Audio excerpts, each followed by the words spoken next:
আসসালামু আলাইকুম। কেমন আছেন আপনারা সবাই? দেশে যা পরিস্থিতি, আসলে এই সময় ভালো থাকার কথাও না। চারিদিকে বন্যা, এত মানুষের হাহাকার। তবুও দিন শেষে তো আমাদের ভালো থাকতেই হয়।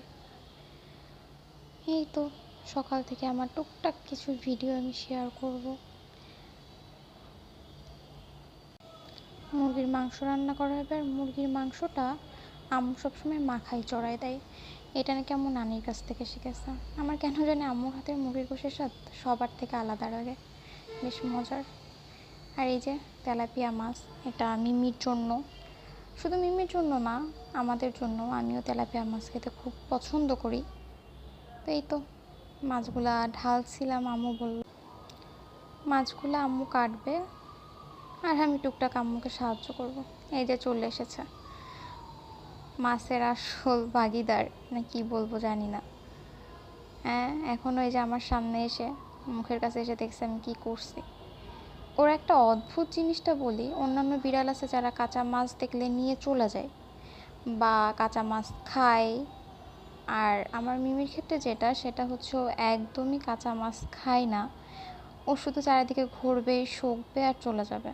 ওরা যতই বলি নিয়ে খা, ও খাবে না। আসলে এখানে আসল ভয়েসটা যদি রাখতে পারতাম তাহলে বুঝতে পারতেন, কিন্তু আসল ভয়েসটা আসলে রাখার মতো না, চারিদিকে এত গাড়ি ঘোড়ার শব্দ।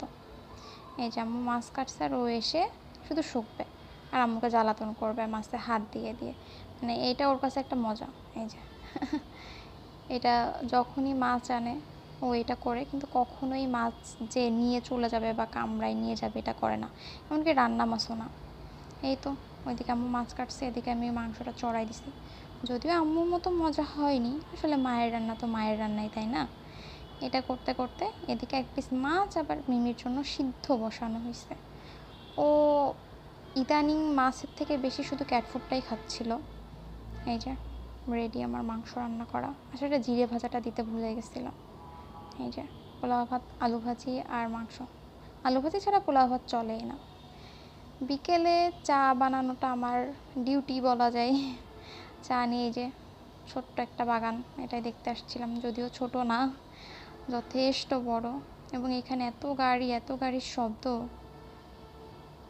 এই সাউন্ডটাও রাখতে পারলাম না যে গাড়ির সাউন্ডের জন্য। তবে এই সময় পাখি ডাকছিল, বিকেল টাইম। চা খাবি? চা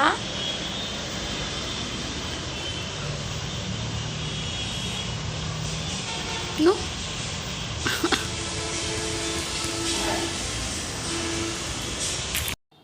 তারপর একটু টেলার্সে গেছিলাম। আসলে টেলার্সে একটা জামা বানাতে দেওয়া ছিল, ওইটাই আনতে। তারপর ওখান থেকে বাসার উদ্দেশ্যে রওনা। এই যে যশোরের মণিহার।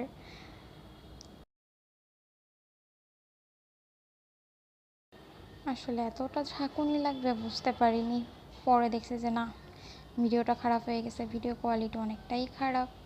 একটু মানায় নেন, আস্তে আস্তে চেষ্টা করবো। আসলে প্রথম প্রথম তো অতটা ভালো করতে পারিনি। এই যে মনিহার সিনেমা হল, কি মুভি চলছে এটা আসলে। এই তো এখান থেকে বাসার দিকে রওনা দিলাম। সূর্যটা যা সুন্দর ছিল, ঘাসটা মিমির জন্য। এই যে আসার পরে বিছানার চাদর কাচা হয়েছিল, ওইটাই বিছাবো, আর মিমির দুষ্টুমি শুরু। এই দুষ্টুমিরা শেষ নাই। বসে আছে রাজার হালে, সরি রানীর হালে। দেখো অবস্থা দেখো, আমি চাদর বিছাবার উনি হয়েছে এখানে খেল। যা, ও যে কোনো ধরনের দড়ি বা সুতা বা এই ধরনের ফিতা এত বেশি পছন্দ করে, এটা দেখলে ওর মাথা কাজ করে না। তেমনটাই এই যে শুরু করে দিছে। এখানেও কোথা থেকে একটা কাগজ নিয়ে আসছে খাটের নিচ থেকে, বা জানি না ও কোথায় রেখে দেয়।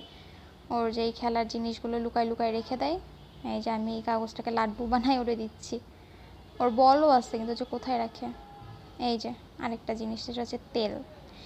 আমি বড়দের কাছে এই তেল আর খাওয়া, মাথায় তেল দেওয়ার জন্য আর খাওয়ার জন্য এত বকা খাই, মানে এটা বলার বাইরে। এখন হচ্ছে লিটার পরিষ্কার করার পালা। এটা হচ্ছে আমার রাতের একদম শেষ কাজ বলা চলে, ঘুমাতে যাওয়ার আগে লিটার পরিষ্কার করা। আর মিমি সবসময় যে পাহারা দেয় যে ওর লিটার বক্সে কে কী করলো না করলো বসে বসে দেখবে। ওর খাবার এখানে অল্প আছে, এটা শেষ করলে আবার ভরে রাখবো, নাহলে ও মাঝরাতে উঠে আমাকে ডাকাডাকি করবে, আমাকে খাবার দাও। এই তো, এই শেষ। আল্লাহ হাফেজ।